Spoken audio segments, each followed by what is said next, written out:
Notes on your Suncor meeting, the date of the Thetford meeting, the meeting was supposed to be enforced on your notice is incorrect. That meeting has been moved to Thetford and it's now from 5 till 8. The notice that's in your minutes still says forced from 3:30 till 5. Okay. That's been moved. Thank you. The second thing just very quickly was when you're moving council meetings to Legacy and you're moving committee meetings, does that mean that you're going to move all meetings to Thursdays, all your committee meetings are everything Thursdays, or are you now looking at Monday and Wednesday evenings? The person who runs the business runs out Monday and Wednesday evenings. Just for your consideration when you're moving committee meetings also to the Legacy Center, that her business runs Monday and Wednesday evenings. The committee adjustment meeting stays where. Yeah. We'll work out a schedule, get it advertised. Anyone else clarification? Yes? I believe you mentioned something about resolutions out of Wainfleet, and you were going to distribute that to council. Yeah. Is that something that we'd be able to? Yeah, we'll get it distributed with the next agenda. Okay, thank you. Okay? Oh, sorry, did you need my name? Karen Kelly White, Okay. sorry. Yep. Okay, I believe Mr. Maska had a sound. They didn't have a sound. Mr. Ruffey? It's Jerry Ruffey. I noticed in the report from Rice Group, where you allocated 80 cubic meters of sewage capacity, that in their report they utilize a per household consumption of 1 cubic meter. Is that the municipal standard for the Lambton Shores? 1 cubic meter per day per house? I think that's the That's the municipal standard? If that is the municipal standard, why is an official representative of this council using 0.75 cubic meters per day per house in letters to the editor in the local paper? Well, the 80 cubic meters was in the report. Would you like to respond? Yes, I would actually. Yes, actually, it has been communicated to us by engineers that 0.75 in the working group context was an acceptable amount of per household. In fact, when we were at the Sustainability Conference, they're encouraging people to move it down to 0.5. That's what the movement is towards. So 1 is an easy number because it's easy to calculate. 0.75 is more realistic, and I think that society is moving towards 0.5 ultimately, and is supported by the engineers through the working group discussions. Thank you. Anyone else? Mr. Speak?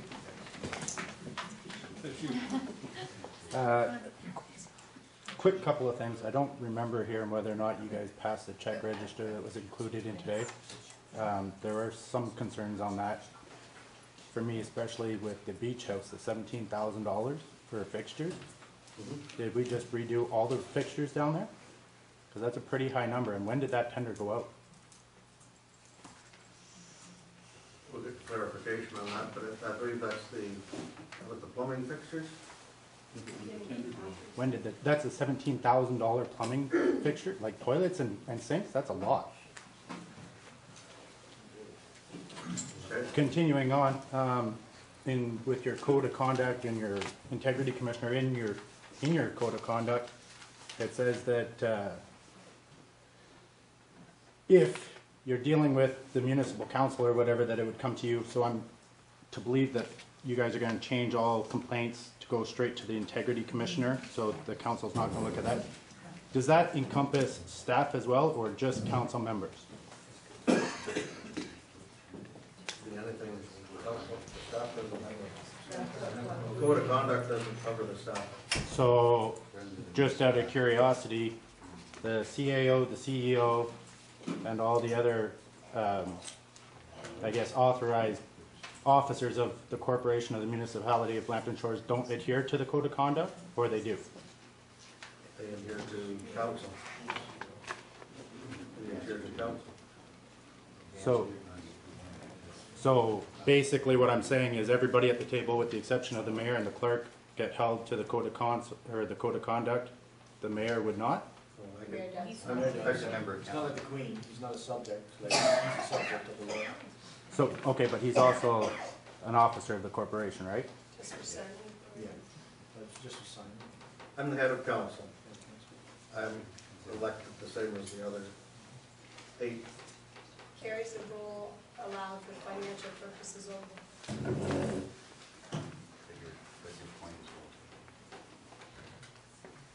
Mr. Matson? Thank you, Mr. Mayor. I have a couple more questions concerning the checkbook from last month. I noticed check number 36448 to Dylan for a Grand Bend PS2 capacity review of approximately $4,000. I noted in your previous report that we had already paid them $1.5 million. And we're still paying them again. This fell into a just recent category pay. I mean, didn't they take a look at PS2 at one point or another along the way while they were designing a $29 million plan? You want to know what the Yeah. $4,000 was? Yeah. Okay, we'll look into that. Bring it back. Should I come back tomorrow, or? You also have check number 36379, payable to Siskins for HR legal, a relatively large amount, $10,747.71. Is that a monthly payment to them, or is that a special issue?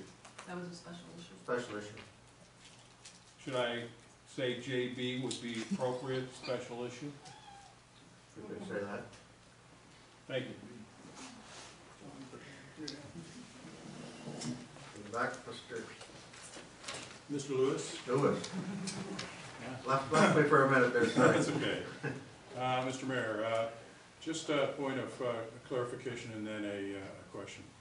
Point of clarification on the comment about household allocation for domestic water use. From what I saw from the Dillon's presentations at the Tri-Municipal,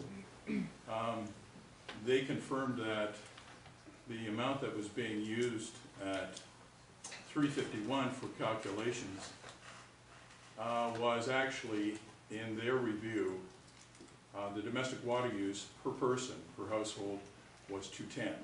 They confirmed that at those meetings. I just wanted to address that in showing that they even recognized during their review that there was a discrepancy in the amount that the municipality assigned for allocation at 351 during their study and what they saw as a review of the domestic water use. My question is I noticed during the voting on some of the motions tonight that you voted when there was no tie to be broken. And I was wondering, is that protocol for you to show a bias towards a viewpoint when your vote is not required to break a tie? I can vote on every issue if I wish. As a chair, do you find that showing that bias, does that draw you into concern that possibly your viewpoint may be biased when you're allowing the council to debate an issue? Am I not allowed to have a viewpoint? Absolutely, but should you show it as a vote? I'm just wondering, is that protocol of the municipality and of the act? I don't vote all the time, but I can vote all the time if you'd like. I just want to know if it's protocol. It is, eh? Yes. A mayor can vote on every motion? Yes. Okay, Must thank only you. vote on time, Pardon me? but, must vote on time, But can vote in? but he's an Okay, elected all member right. of council. Thank you.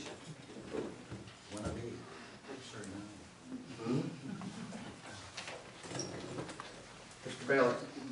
I got a question on the integrity commissioner. Is there a method, how do conflicts get disclosed ahead of time so that your integrity commissioner, if he's the lawyer next door, or Mr. Walden, who's dealt with every single person in the county, is there a mechanism for disclosure of conflicts before the commissioner gets hired? I'm sorry, I don't understand. Well, would we be hiring my brother-in-law if he was a lawyer? Is my, is there a methodology for ensuring that the integrity commissioner is seen to be without bias? That would be up to the integrity commissioner